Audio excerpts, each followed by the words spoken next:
যে এনসিপি হঠাৎ করে বিভিন্ন স্রোত থেকে আসা ছেলে মেয়ে একসঙ্গে হয়েছে, তো কেউ শিবির থেকে আসছে, তার সংখ্যাটা নাকি একটু বেশি, বাম ঘরানা থেকে কিচ্ছু আসছে, তারা লেখাপড়া জানা অন্য একটা লাইনের, তাত্ত্বিক আলোচনায় বেশি পারদর্শী মাঠের রাজনীতি থেকে, আর একেবারেই অরাজনৈতিক নতুন কিছু আসছে।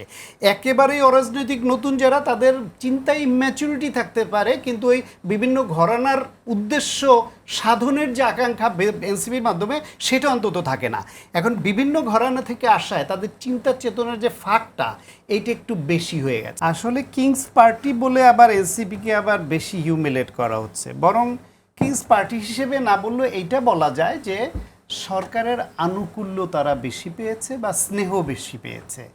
আনুকূল্য বা স্নেহ বেশি পেয়েছে কেন? কারণ ডক্টর মোহাম্মদ ইউনূস তরুণদের ভালোবাসেন এবং এটা একটা তরুণদের দল। ডক্টর মোহাম্মদ ইউনূস মনে করতেন যে তার প্রাথমিক নিয়োগদাতা এই তরুণরা, সুতরাং তিনি নিয়োগদাতাদের প্রতি অবিচার করবেন সেই রকম মানুষ তো তিনি নন। ডক্টর মোহাম্মদ ইউনূস মনে করতেন যে এই আন্দোলনের মাস্টার মাইন্ড মাহফুজ, সে এই তরুণদের প্রতিনিধি, সুতরাং তাদেরকে ছোট করা, তাদেরকে স্নেহ না করাটা ভারী অন্যায়, সেই অন্যায়টিও তিনি করেননি। তারপরে হচ্ছে গিয়ে যেই কথাটা উঠেছে যে সরকারে তাদের লোক আছে, আপনি আজকের ডেট দিয়ে লিখে রাখেন এই আসিফ মাহমুদ দুদিন আগে বা পরে এই এনসিপিতে যোগ দিবে, দিবে। এখন যদি এনসিপিতে সে যোগ দেয়, হান্নানের মন্তব্যটা শুনিনি, 1 সেকেন্ড।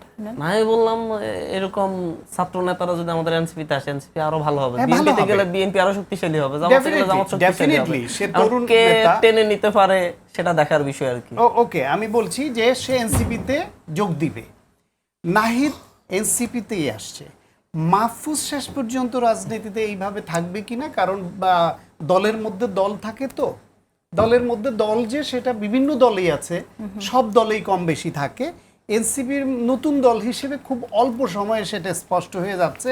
এটা দুঃখজনক যে তাদের নেতারা যখন 5ই আগস্টের গণ অভ্যুত্থান দিবসে যখন রাষ্ট্রীয় অনুষ্ঠানে কেউ কেউ যায়, এবং এইরকম একটা শোক এবং আনন্দের দিন, শোক কারণ অনেকে আমাদের শহীদ হয়েছে, আহত হয়েছে, আর আনন্দের দিন হচ্ছে ওই দিন আমরা বিজয় অর্জন করেছি, সেই রকম দিনে তাদের 5 জন নেতা আবার চুপি চুপি সমুদ্রের তীরে বসে রাজনৈতিক ধ্যান করবার জন্য চলে যায়। সেই গোস্বা, সেই অভিমান তাদের আবার প্রকাশিত হয়, সেটা নিয়ে আবার দল থেকে শোকজও করা হয়। তার মানে যেহেতু শোকজ করা হয়েছে, দলের কোনো না কোনো অংশে তাদের এই আচরণটা গ্রহণযোগ্য হয়নি দলের কাছে, তার মানে এই ইম্যাচুরিটিটা আসছে।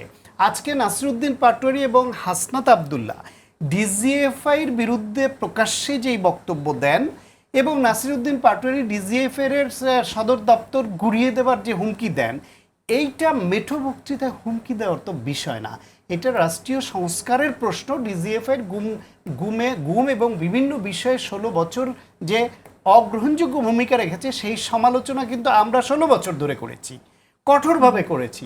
কিন্তু এই যে আজকে যারা গুড়িয়ে দিতে চায়, তারা কিন্তু প্রকাশ্যে 16 বছর এই সমালোচনাটা করেননি বা করার সাহস দেখাননি। তারা আজকে গুড়িয়ে দিতে চাচ্ছেন, অথচ 1 বছর তাদের সমর্থিত তাদের ভাইরা ওই সরকার আছে, তাদের দ্বারা এটা সংস্কারের জন্য কিছু করতে পারেননি। হয়তো এনসিপি এই সরকারের প্রতি যেই প্রত্যাশা নিয়েছিল যে যেহেতু আমাদের ভাইরা সরকার আছে, আমরা নিয়োগদাতা এই সরকারে, তারা আমাদের মন মতো অনেক কিছু করবে, এনসিপির মোহভঙ্গ হয়েছে যে তাদের মন মতো অনেক কিছু হয়নি। আবার এই সরকারের কোনো একটা অংশের হয়তো এরকম একটা আকাঙ্ক্ষা ছিল যে এনসিপি এমন এক রাজনীতি আমাদের উপহার দিবে যাতে তরুণ প্রজন্ম সহ দেশবাসী তাদের আগের যে ট্র্যাডিশনাল যে অগ্রহণযোগ্য রাজনৈতিক ধারা ছিল তা থেকে মুখ ফিরিয়ে এদের দিকে আসছে, ফলে ইমার্জ করবে, দেশের রাজনৈতিক কালচারে পরিবর্তন করবে, সেইখানে ধারক বাহক হিসেবে তারা ধারণ করবে এনসিপিকে।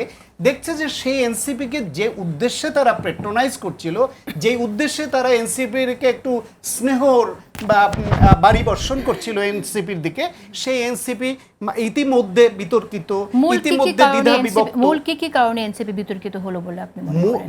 এনসিপি আসলে ওই যেটা মাসুদ বলেছে, যে এনসিপি হঠাৎ করে বিভিন্ন স্রোত থেকে আসা ছেলে মেয়ে একসঙ্গে হয়েছে, তো কেউ শিবির থেকে আসছে, তার সংখ্যাটা নাকি একটু বেশি, বাম ঘরানা থেকে কিচ্ছু আসছে, তারা লেখাপড়া জানা অন্য একটা লাইনের, তাত্ত্বিক আলোচনায় বেশি পারদর্শী মাঠের রাজনীতি থেকে। আর একেবারেই অরাজনৈতিক নতুন কিছু আসছে, একেবারেই অরাজনৈতিক নতুন যারা, তাদের চিন্তায় ইম্যাচুরিটি থাকতে পারে, কিন্তু ওই বিভিন্ন ঘরানার উদ্দেশ্য সাধনের যে আকাঙ্ক্ষা এনসিপির মাধ্যমে সেটা অন্তত থাকে না।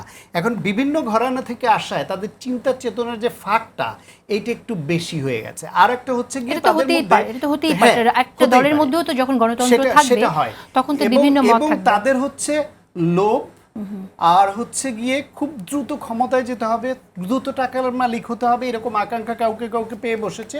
আর এটা সবচেয়ে বড় অভিযোগ এটাও একটা সামনে সত্য, এসেছে। আই ডু বিলিভ সব এনসিপির পরোক্ষ দায় এখানে হবে, প্রত্যক্ষ না। সেটা হলো এনসিপি যখন রাজনৈতিক প্রতিপক্ষ হয়ে গেল, তখন রাষ্ট্রীয় পলিসি মেকার যারা, তাদের সঙ্গে যখন ইকুয়েশনে মিলবে না, তখন সেই পলিসি মেকাররা বিভিন্ন গোয়েন্দা সংস্থা বা বিভিন্ন অংশ থেকে এদের মধ্যে এমন প্রলোভন ছড়িয়ে দিতে পারে যেই প্রলোভনে এরা পড়েছে হয়তো, যার ফলে ভুল সিদ্ধান্ত নিয়েছে।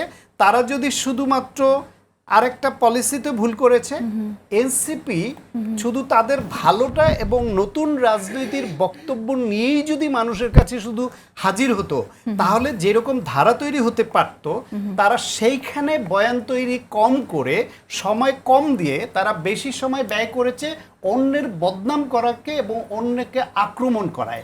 ফলে একদিকে শত্রু তৈরি হয়েছে, আর একদিকে তারা যে পুরনো ধারার রাজনীতি থেকে বেরিয়ে আসতে পারেনি সেটা এস্টাবলিশড হয়েছে। এটা তাদের জন্য ক্ষতির কারণ।